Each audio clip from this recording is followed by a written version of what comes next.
Subscribe for more content.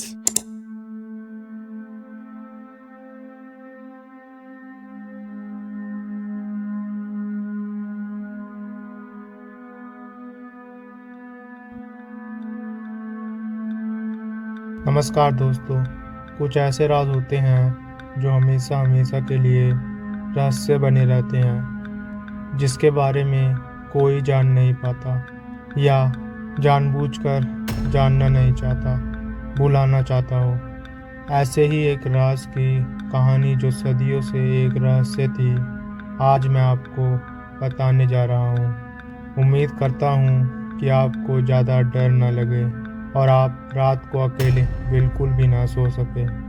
तो चलिए कर दीजिए लाइट्स ऑफ और शुरू करते हैं आज की कहानी, दी हॉन्टेड हॉस्पिटल। ये कहानी एक छोटे से शहर में बने एक बहुत पुराने हॉस्पिटल की है, जो कई सालों से खाली पड़ा था।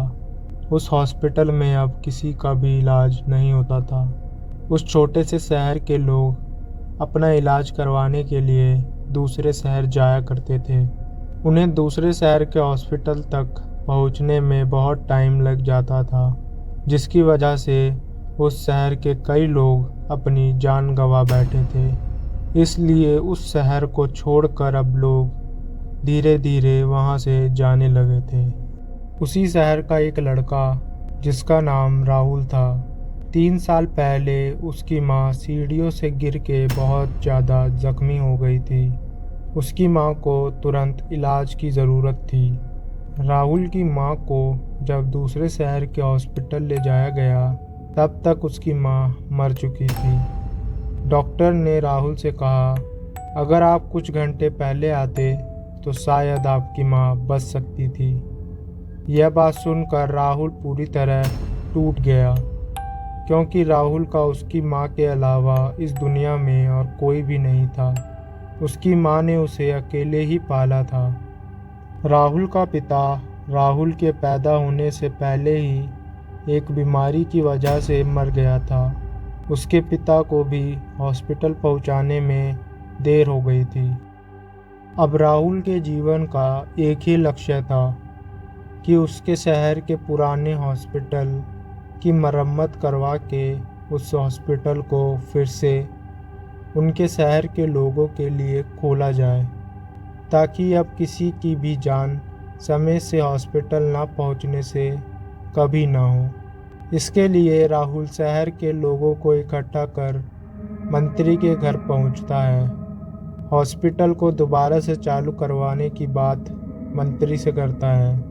मंत्री ने उसे कहा, हम भी दोबारा से उस हॉस्पिटल को चालू करवाना चाहते हैं, पर कोई भी डीलर उस हॉस्पिटल पर काम करने के लिए राज़ी ही नहीं है। राहुल तब मंत्री से पूछता है, आखिर क्यों कोई भी डीलर वहाँ काम नहीं करना चाहता। मंत्री राहुल को बताता है कि यहाँ की सालों से उस हॉस्पिटल से जुड़ी एक डरावनी कहानी मशहूर है। मुझे इसके बारे में ज़्यादा नहीं पता, तुम किसी पुराने आदमी से पूछ कर मुझे बताना। तब मंत्री राहुल से कहता है कि अगर तुमने किसी भी डीलर को मना लिया तो उस हॉस्पिटल को दोबारा से चालू करने का काम शुरू किया जा सकता है। राहुल फिर उस एरिया के सभी डीलर से मिलता है और उनसे पूछता है कि वह उस हॉस्पिटल पर आखिर काम क्यों नहीं करना चाहते हैं। तब सारे डीलर्स राहुल को बोलते हैं कि वह हॉस्पिटल श्रापित है। वहाँ मरे हुए लोगों के साए रहते हैं। जो कोई भी वहाँ जाता है वो जिंदा वापस नहीं आ पाता। अब तक कई लोग वहाँ मारे जा चुके हैं, इसलिए कोई भी डीलर उस हॉस्पिटल पर काम नहीं करना चाहता था। राहुल फिर उस शहर के सबसे पुराने आदमी से मिलता है, जिसकी उम्र करीब 90 साल होगी। राहुल उस आदमी से उस हॉस्पिटल के बारे में पूछता है। वह आदमी राहुल को बताता है कि जब वह आदमी 30 साल का था तो उसने लोगों से सुना था कि उस समय 1959 में एक डॉक्टर उस हॉस्पिटल को चलाया करता था। तभी उसे मालूम पड़ा कि उसकी बीवी किसी के साथ भाग गई है। तो वह डॉक्टर यह बात सुनकर पागल हो गया था। वह उस हॉस्पिटल के मरीजों पर अजीबोगरीब प्रयोग किया करता था।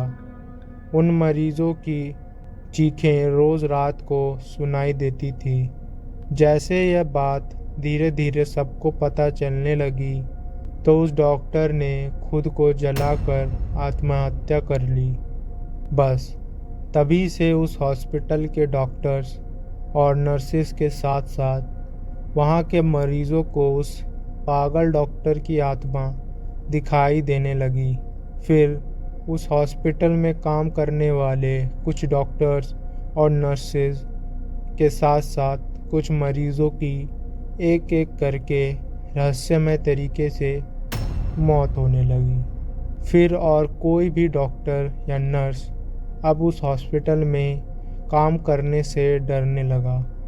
फिर देखते ही देखते उस हॉस्पिटल को बंद करवा दिया गया और जो कोई भी दोबारा उस हॉस्पिटल को खुलवाने के लिए उस हॉस्पिटल में जाता तो वह जिंदा वापस नहीं आ पाता। राहुल ये सारी बात जाके मंत्री को बता देता है। मंत्री फिर राहुल से कहता है कि यह सब अंधविश्वास है। हमें अगर उस हॉस्पिटल को खुलवाना है तो किसी एक आदमी को उस हॉस्पिटल में पूरे एक दिन के लिए रुकना होगा, जिससे लोगों का अंधविश्वास टूट जाएगा और उस हॉस्पिटल का काम चालू हो जाएगा। मंत्री की बात सुनकर कोई भी आदमी उस हॉस्पिटल में जाने के लिए तैयार नहीं था। तभी राहुल मंत्री से कहता है कि मैं जाऊंगा और पूरे एक दिन के लिए उस हॉस्पिटल में रहूंगा ताकि उस हॉस्पिटल का काम दोबारा से चालू हो सके और मेरी तरह कोई और आदमी अब अनाथ ना हो सके और अपनों को ना खो सके। अगली रात जब आसमान में चांद पूरा चमक रहा होता है और सारे तारे टिमटिमा रहे होते हैं, राहुल उस हॉस्पिटल के लिए रवाना होता है। सभी लोग उसे यह करने के लिए मना कर रहे थे, पर राहुल किसी की नहीं मानता और हॉस्पिटल की ओर चल देता है। हॉस्पिटल के बाहर पहुंचते ही तेज़ तेज़ हवाएं चलने लगती है। अचानक से मौसम ख़राब हो जाता है और ज़ोर ज़ोर से बिजली कड़कने लगती है। उसने हॉस्पिटल के गेट को खोला, तभी उसे एक ठंडी हवा जैसा कुछ महसूस हुआ। राहुल ने पीछे मुड़कर देखा तो उसे एक आदमी उसकी तरफ आता दिखाई दिया।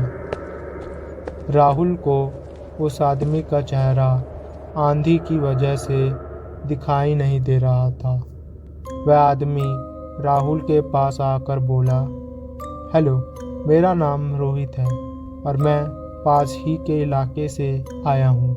मैंने जब लोगों से सुना कि आप अकेले हम शहर के लोगों के लिए इतना बड़ा काम करने जा रहे हैं तो मैंने भी सोचा क्यों ना मैं भी आपका इस काम में साथ दूं। राहुल उसे थैंक यू कहता है और उसकी बात मान लेता है और वह दोनों उस हॉस्पिटल के अंदर चले जाते हैं। राहुल और रोहित दोनों उस सुनसान पड़े हॉस्पिटल में घूमने लगते हैं। तभी वो दोनों एक ऐसे कमरे में पहुंचते हैं जहां से बहुत गंदी सड़े हुए मांस की बदबू आ रही थी, मानो जैसे यह पहले ऑपरेशन रूम होगा। तभी रोहित को वहां कुछ लोगों के कंकाल मिलते हैं। रोहित यह बात राहुल को बताता है। वह दोनों यह देखकर हैरान रह जाते हैं।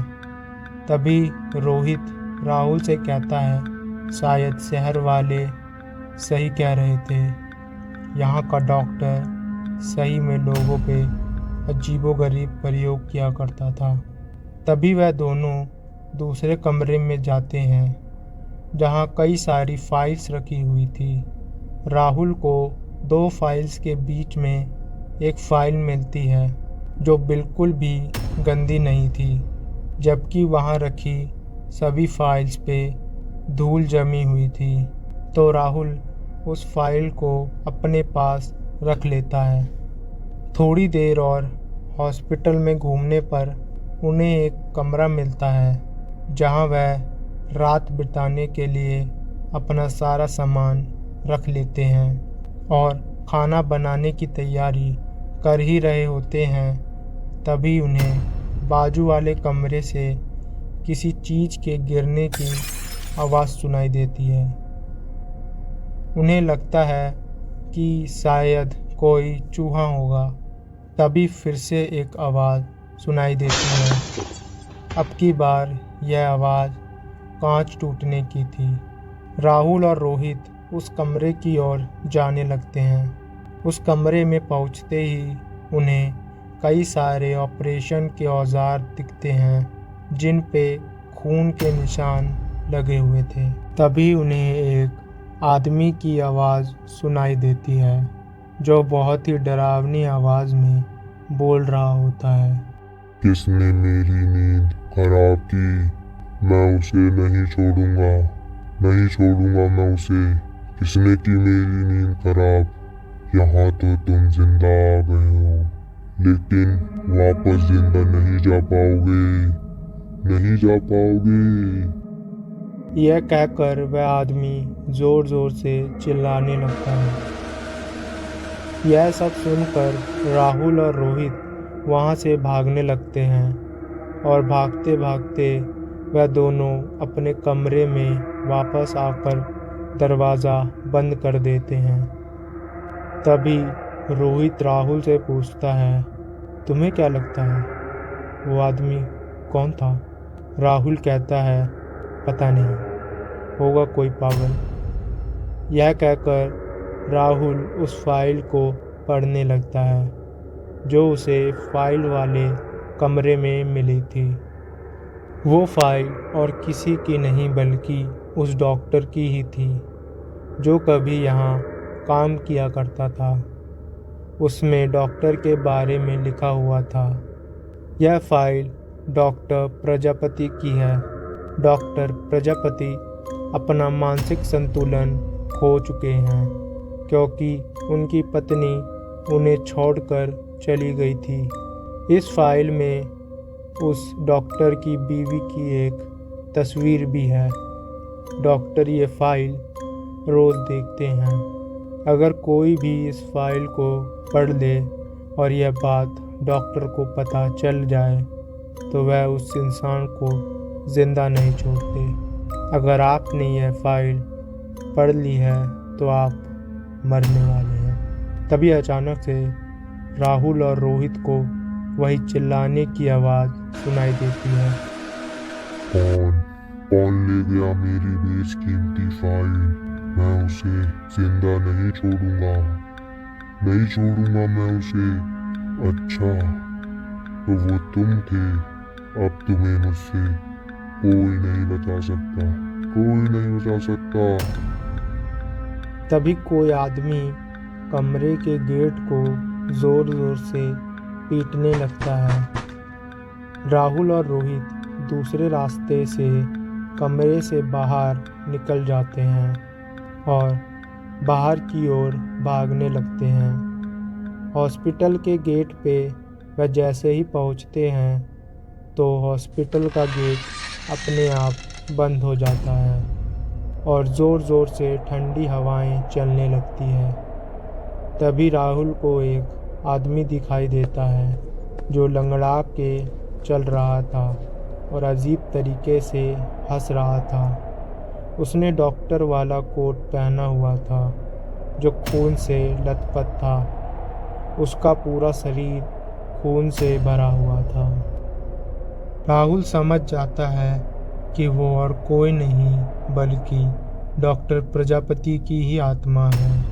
वो आत्मा भयानक आवाज में कहती है, अब तुम्हें मुझसे कौन बचाएगा? तभी रोहित डॉक्टर की आत्मा से कहता है कि मैं इसे बचाऊंगा। रोहित राहुल को बाहर जाने के लिए कहता है, पर राहुल मना कर देता है। राहुल रोहित को भी आने को कहता है। रोहित राहुल से कहता है कि हम में से कोई एक ही यहाँ से जा सकता है। तभी डॉक्टर की आत्मा राहुल पर हमला कर देती है। राहुल इससे पहले कुछ कर पाता, तभी रोहित राहुल को धक्का देकर हॉस्पिटल से बाहर गिरा देता है और खुद उस डॉक्टर के सामने आ जाता है।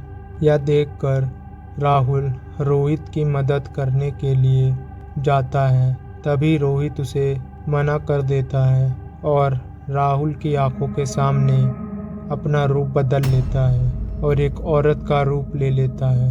यह देख राहुल हॉस्पिटल की तरफ भागता है, पर अचानक से हॉस्पिटल का गेट बंद हो जाता है। रोहित जिस औरत का रूप लेता है वो और कोई नहीं बल्कि राहुल की माँ थी, जो 3 साल पहले मर गई थी। राहुल की माँ की आत्मा अपना रूप बदल के राहुल की रक्षा करने के लिए आई थी। यह देख राहुल वहाँ खूब रोता है।